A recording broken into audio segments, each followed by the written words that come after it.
Amanginang dan anak kami remaja dan apostle bulung yang dikasihi Tuhan Yesus Kristus. Marilah kita persiapkan hati dan pikiran kita masing-masing untuk beribadah pertanyaan pada malam hari ini. Mari kita bersaat teduh sejenak.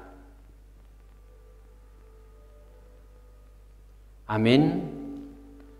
Mari kita memuji Tuhan, bernyanyi dari buku Ende nomor 11, dimulai dari ayat 1 sampai dengan ayat 2.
Di dalam nama Allah Bapa dan nama anaknya Tuhan Yesus Kristus dan nama Roh Kudus yang menciptakan langit dan bumi.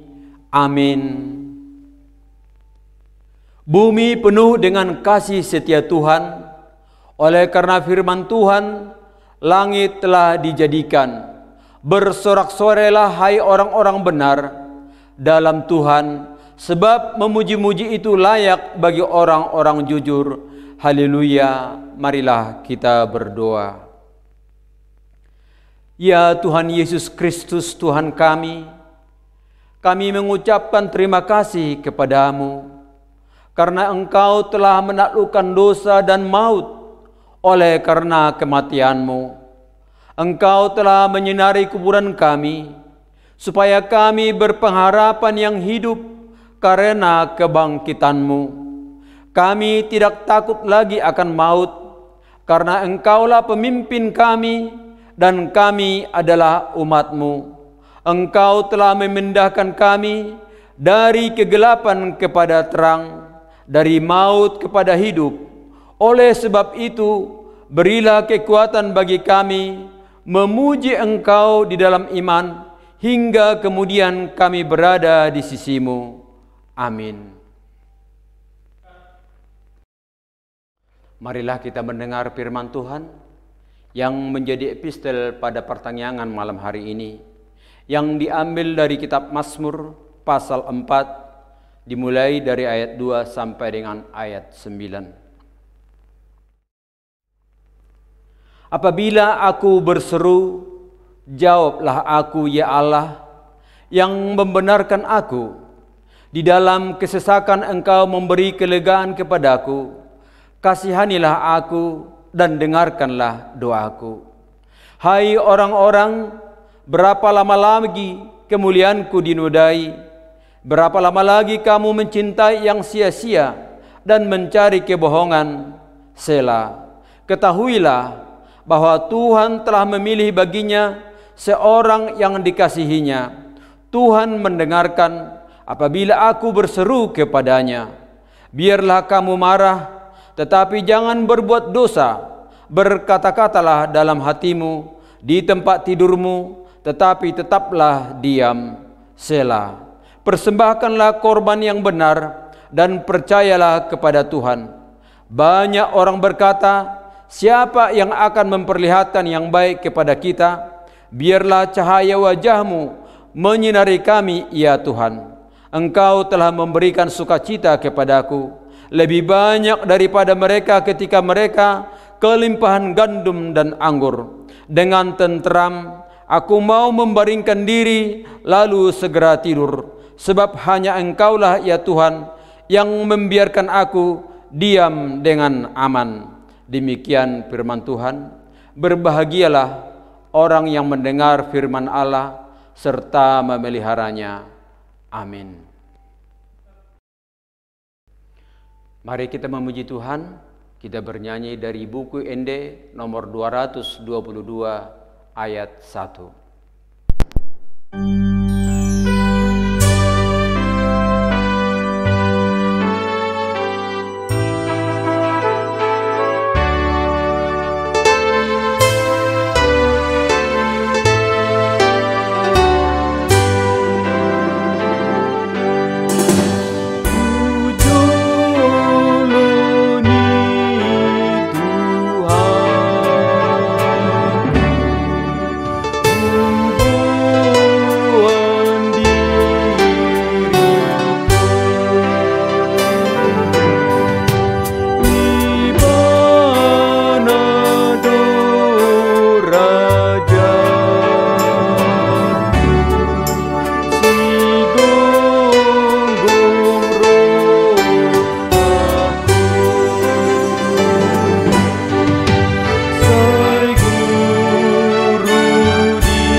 Kita bersatu di dalam doa.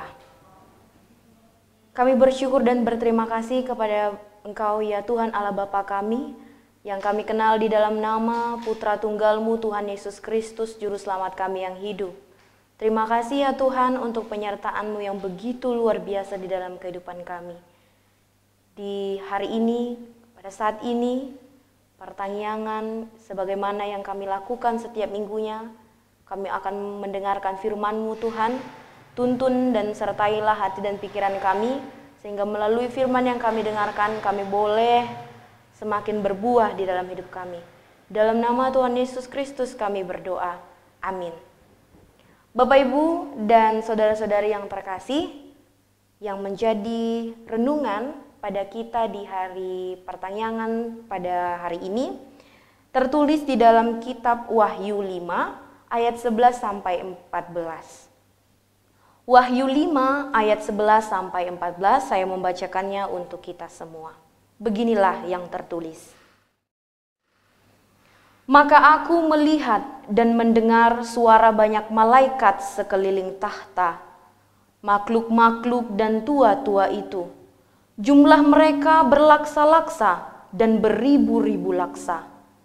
Katanya dengan suara nyaring, Anak domba yang disembelih itu layak untuk menerima kuasa dan kekayaan dan hikmat dan kekuatan dan hormat dan kemuliaan dan puji-pujian.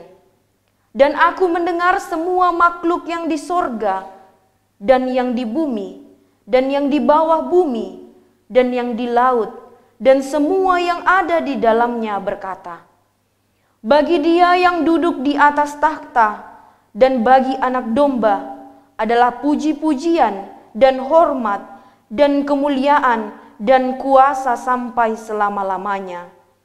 Dan keempat makhluk itu berkata, "Amin." Dan tua-tua itu jatuh tersungkur dan menyembah. Demikian firman Tuhan.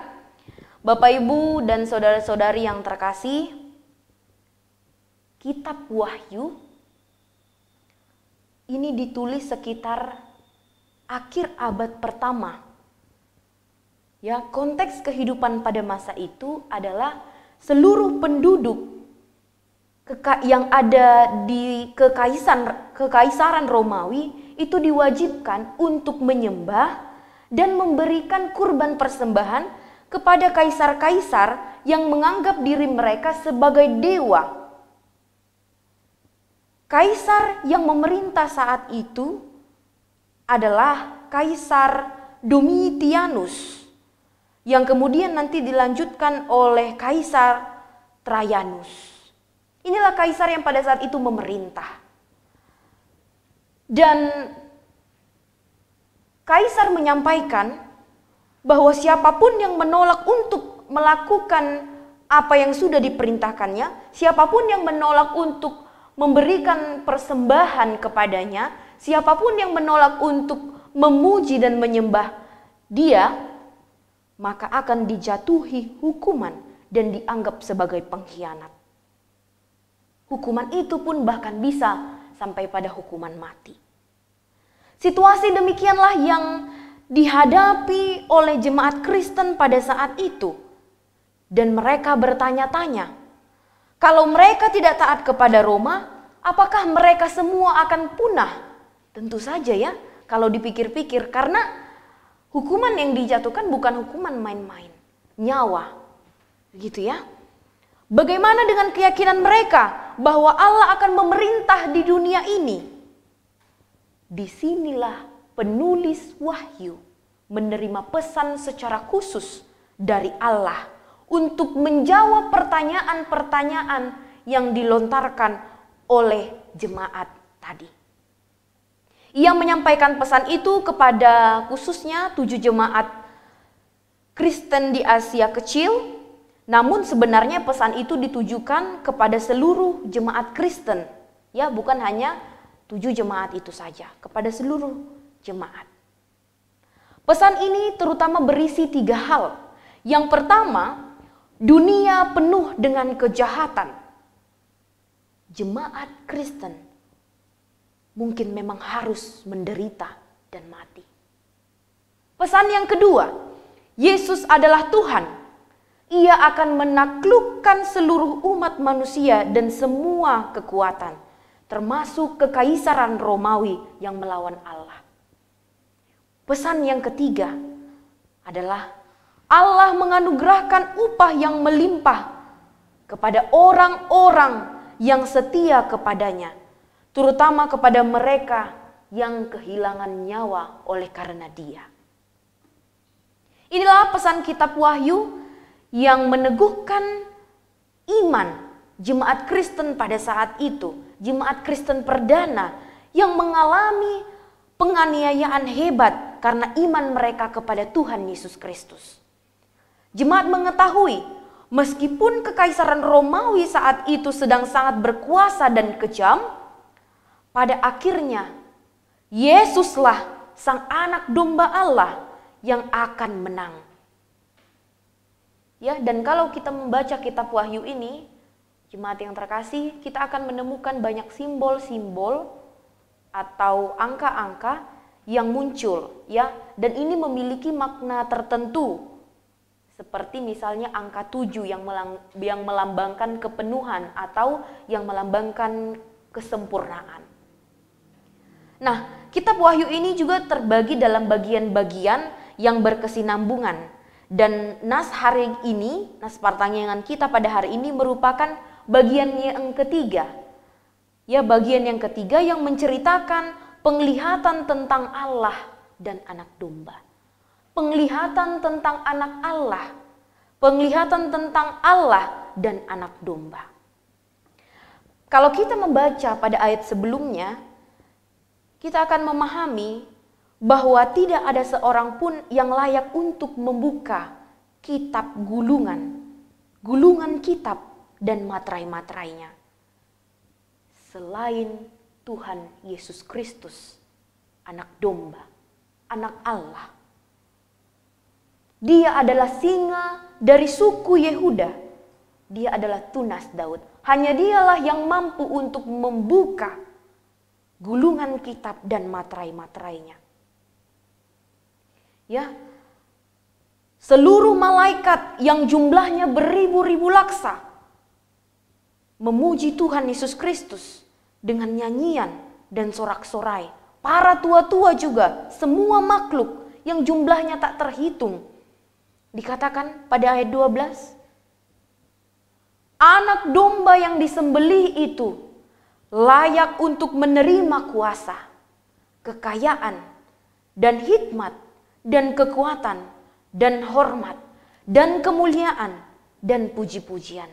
Ada 7 ya gambaran yang dilekatkan kepada Tuhan Yesus Kristus, anak domba. Tadi sudah saya katakan bahwa 7 adalah lambang kepenuhan, lambang kesempurnaan. Ya, mari kita perhatikan bersama-sama, kita lihat 7 hal besar yang dimiliki oleh Tuhan Yesus Kristus yang telah bangkit.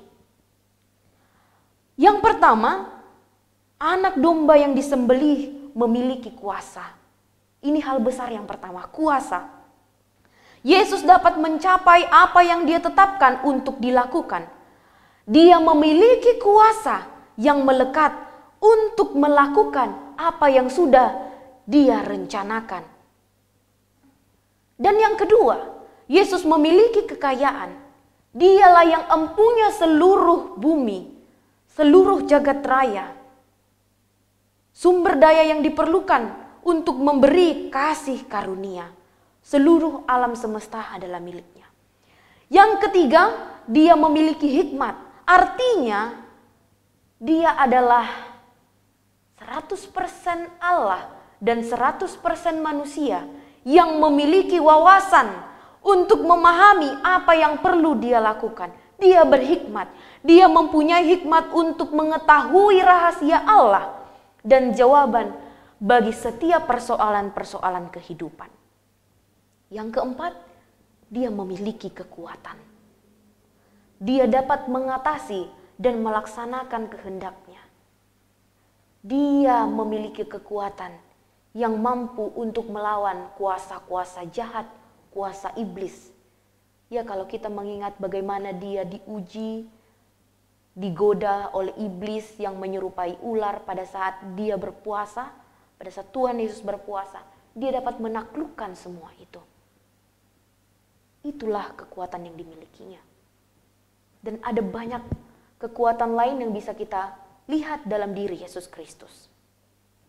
Yang kelima, dia memiliki kehormatan.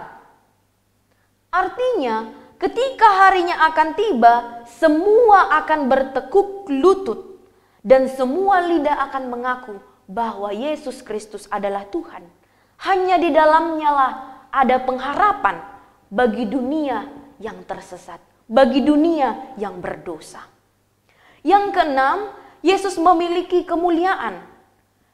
Dia adalah manifestasi Tuhan dalam semua esensinya. Kemuliaan adalah hak Allah semata-mata.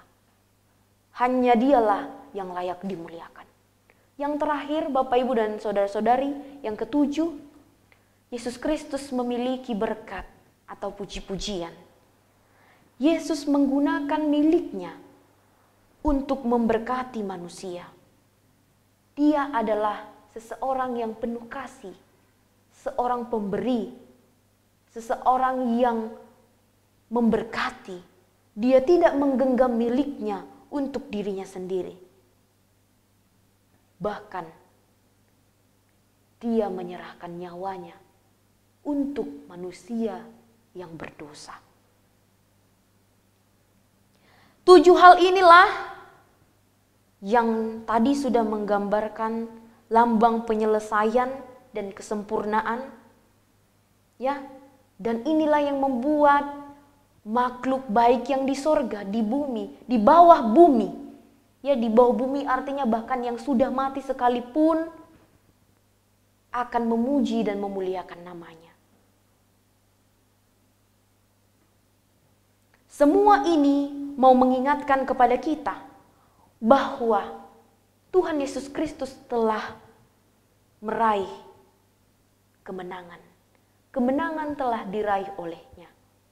Itulah sebabnya kita sudah mengingat rayakan Paskah pada beberapa waktu yang lalu. Dia sudah menang. Dia memang mati, dia disalibkan. Dia memang dikubur, tetapi tidak berhenti sampai di situ. Dia menunjukkan karya keselamatannya melalui peristiwa kebangkitannya pada hari ketiga setelah ia mati. Hari Paskah, hari kebangkitannya. Yang tersisa untuk kita lakukan adalah bersekutu di dalam Dia. Hari ini Bapak Ibu kita lebih difokuskan pada pujian yang kita berikan padanya. Bagaimana puji-pujian yang harus kita berikan kepada Tuhan Allah kita yang telah memenangkan kita. Pujian atas apa yang telah dilakukan bagi kita. Terpujilah Dia yang adalah anak domba. Dan pujian untuk anak domba yang disembelih, mati, dan lalu bangkit pada hari yang ketiga. Itulah puji-pujian yang kita berikan kepadanya. Berkumpul di sekitar tahta Tuhan adalah orang yang tak terhitung jumlahnya. Ada banyak orang yang sebetulnya memuji nama Tuhan. Ini adalah salah satu perayaan besar kemuliaan Tuhan. Dan kiranya kita adalah bagian dari banyaknya orang, dari beribu-ribu laksa yang memuji memuliakan nama Tuhan.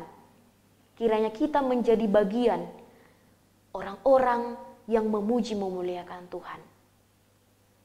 Baik atau buruk pun situasi kehidupan yang saat ini saya dan Bapak Ibu dan saudara-saudari yang sedang hadapi. Kiranya puji-pujian itu tidak berhenti sampai kita berada di garis finish. Bahwasanya hidup kita sudah memuliakan Tuhan, sudah memuji Tuhan.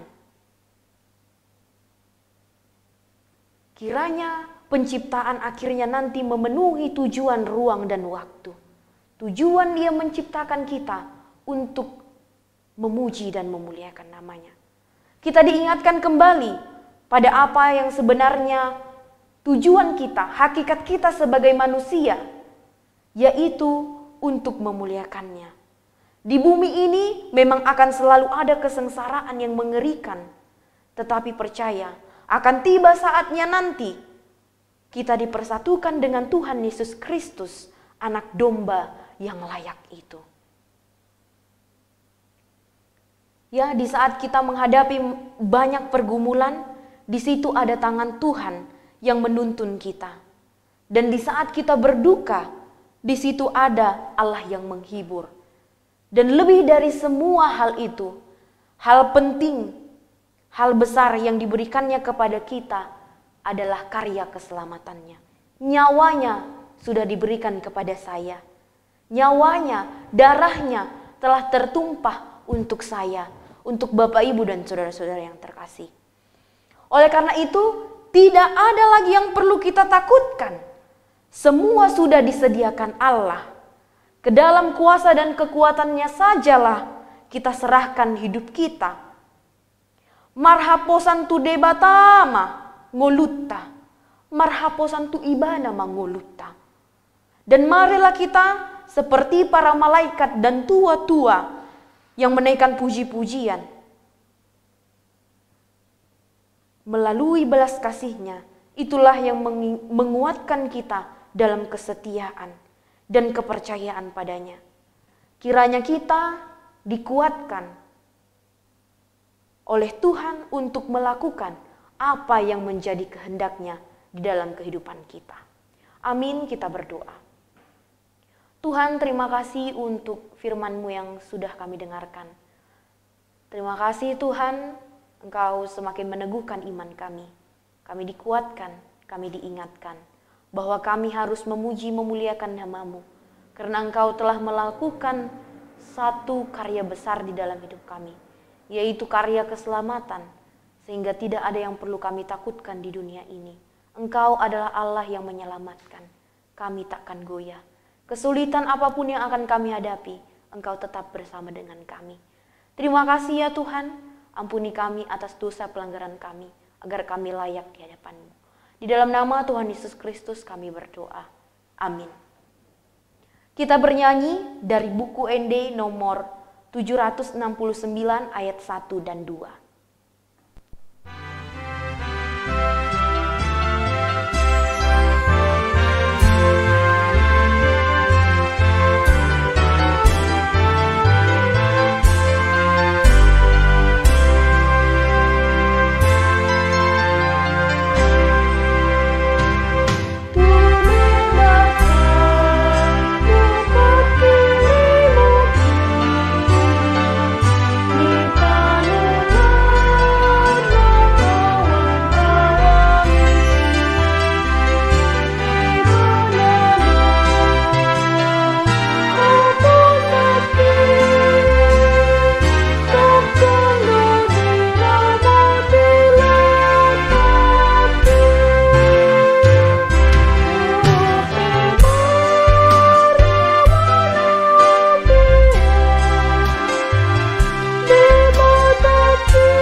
Marilah kita berdoa untuk menyerahkan persembahan kita kepada Tuhan.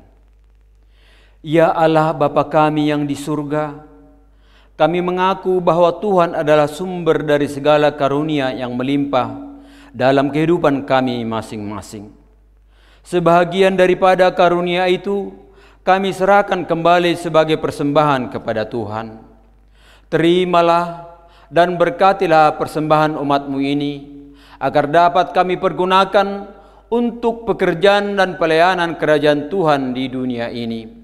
Bukalah hati kami untuk mengenal betapa banyak berkat dan karunia yang kami peroleh dari Tuhan, supaya kami senantiasa bersyukur kepadamu di dalam nama Yesus Kristus Tuhan kami. Amin. Marilah kita bersama-sama doa Bapa kami. Bapa kami yang di surga, dikuduskanlah nama-Mu, datanglah kerajaan-Mu, jadilah kehendak-Mu di bumi seperti di surga. Berikanlah kami pada hari ini makanan kami yang secukupnya, dan ampunilah kami akan kesalahan kami, seperti kami juga telah mengampuni orang yang bersalah kepada kami. Dan janganlah membawa kami ke dalam percobaan, tetapi lepaskanlah kami daripada yang jahat. Karena Engkau yang punya kerajaan dan kekuasaan dan kemuliaan sampai selama-lamanya. Amin. anugerah Tuhan kita Yesus Kristus, dan kasih setia dari Allah Bapa, dan persekutuan Roh Kudus menyertai kita sekalian. Amin.